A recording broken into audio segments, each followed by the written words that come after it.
Welcome to the How to Learn Anything course from Plato University, where you're going to learn the science-based tools of pro learners to accelerate your learning, remember more, and master any hard skills.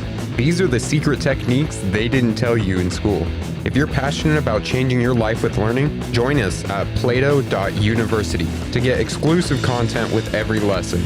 I'm your learning guide, Brandon Stover, and let's get started. All right, technique number 17, the generation effect.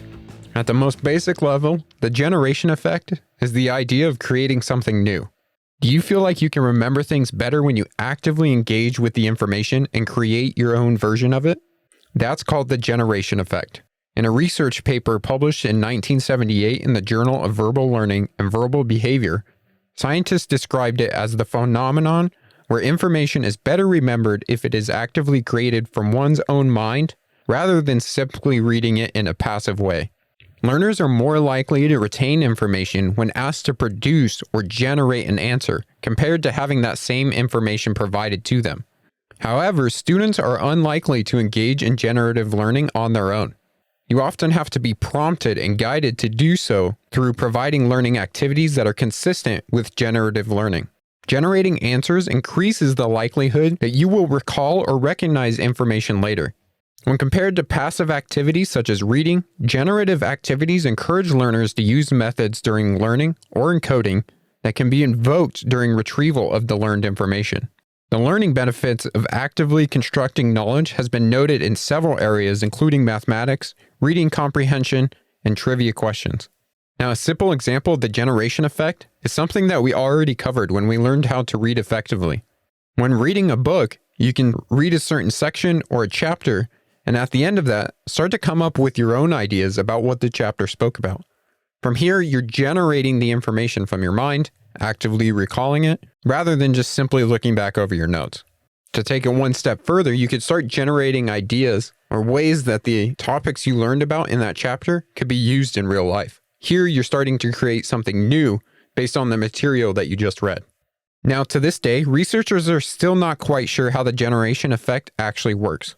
Some think creating your own material based on what you want to learn may activate your somatic memory, which is the general world knowledge that we have accumulated through our lives, such as facts, ideas, and concepts. Others think the process of generating content may initiate some particular encoding process that does not happen when you're simply reading. Another theory is that actively manipulating new information may create relationships between each item, facilitating the retrieval of information when it's needed. Whatever the origin of the generation effect, it has been shown to help a lot when it comes to learning and remembering information. Now, these generation activities can vary in form, resulting in differing levels of cognitive processing. On the surface, you could do things like rearranging letters or filling the missing letters in a word or recognition tests. But if you want to engage in deep processing, then to use the generation effect, you need to start relating two concepts to one another, creating a hierarchy of relationship between items, and doing things like summarizing a reading passage. Now, the result for you in using the generation effect is it's going to build your muscle of actually applying the skills that you're learning, applying all the information, and creating new ways that it can be used.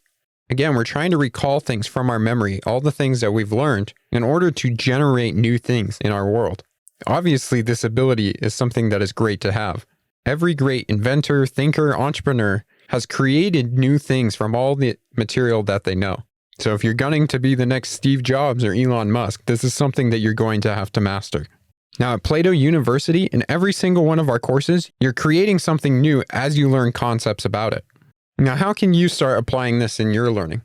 One of the ways you can apply this is by trying to solve problems before looking over the material that you learned. So, for example, if you're solving math problems, you try and solve the problem yourself, all from memory, using the processes and concepts that you learned before ever looking over the material to see if you're doing it correctly. To take this a step further, you can even approach problems you've never seen before and trying to solve them based on the different concepts and information that you know. This process of generation introduces desirable difficulty, where we're forced to find a solution before we know the answer, and when we finally get the solution, it's far more memorable. The act of engaging in the problem-solving process hugely enhances our understanding and recall.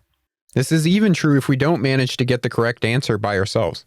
Now, this is possibly why the most effective one-to-one tutors ask students lots of questions during lessons. Not only does it assess their understanding, but it also promotes better learning. You could even use this approach when you're reading or watching a video lecture. Maybe read half the chapter and start asking yourself questions about what you're reading, trying to develop a concept and generate the idea before you finish reading the text. Likewise, if you're watching a video, maybe watch it a quarter or halfway through and generate what you think the main idea of this is before finishing the video. Now, this is going to be much more difficult, but it's going to allow you to start building patterns within your mind and then checking that pattern when you finish the material.